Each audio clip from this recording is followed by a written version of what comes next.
Thank you, Governor Janet Mills. It's good to see you, and thank you for your leadership and your friendship. Well, good afternoon, everyone.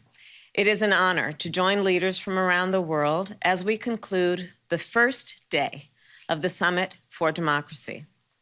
As I have discussed with many of you, I believe our world is at the start of a new era, an era with new challenges, an era with new opportunities, an era that is defined by interconnection and interdependence. In this new era, I believe that democracy is our world's best hope, not because it is perfect, but because of its principles, because it delivers for the people. Democracy protects human rights and promotes human dignity. It is a means to create peace and prosperity. It is a means to solve our greatest challenges, from COVID-19 to the climate crisis. It is, then, of particular concern, of urgent concern, that democracy is presently under threat and for 15 years has been on the decline.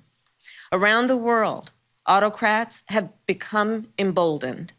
Human rights violations have multiplied, and corruption is undermining progress.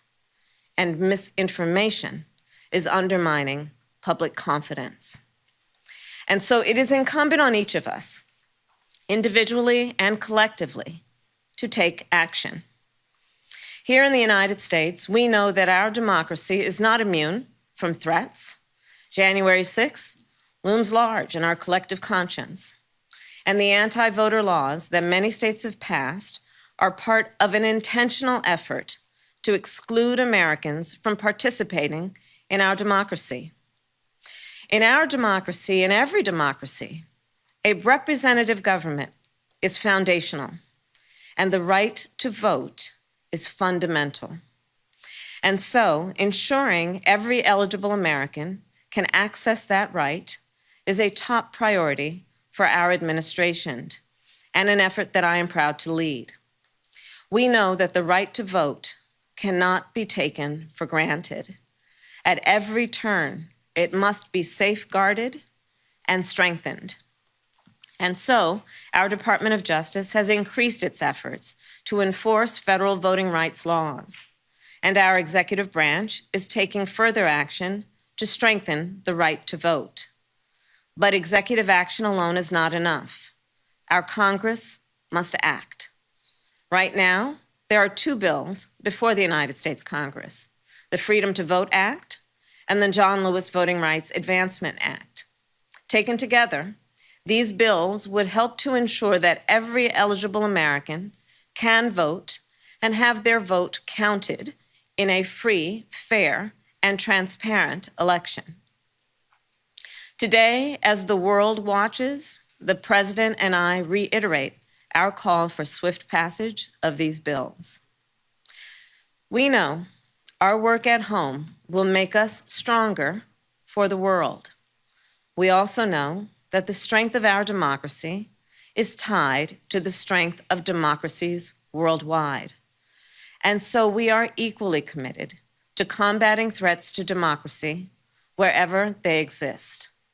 Threats such as corruption, which corrodes public trust, fuels inequality, and can destabilize nations and entire regions. On Monday, our administration released our first ever U.S. strategy on countering corruption.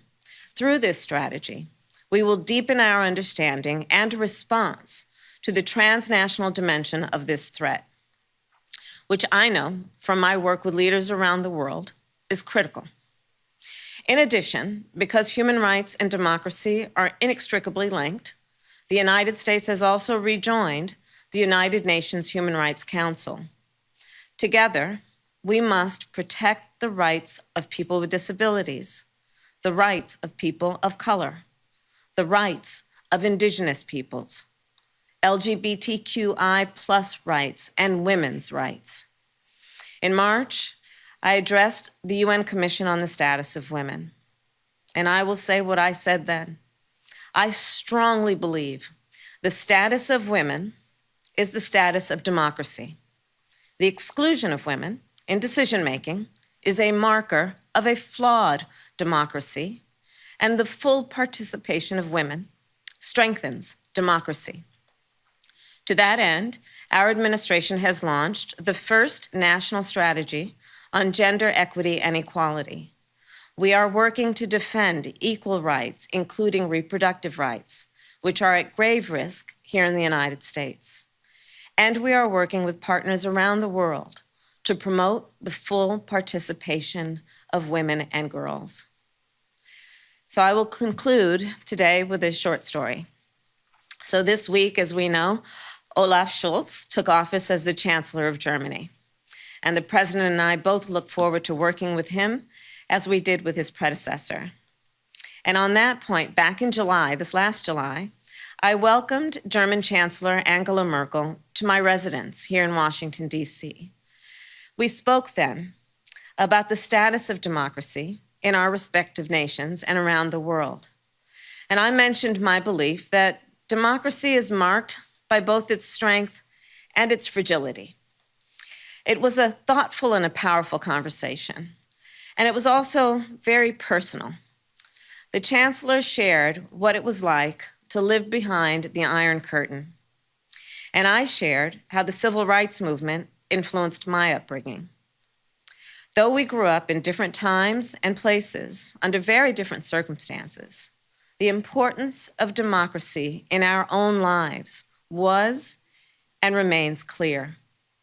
As we address the present threats to democracy, as we work to prove its value and vitality in this new era, as leaders of our world, we must all remember that democracy is neither an abstract concept nor a static state. Democracy lives in the people. Democracy is the people. And democracy is our best hope. So as we go forward, let us do the work that democracy requires. Let us go to work. Let us deliver together for the people. Thank you.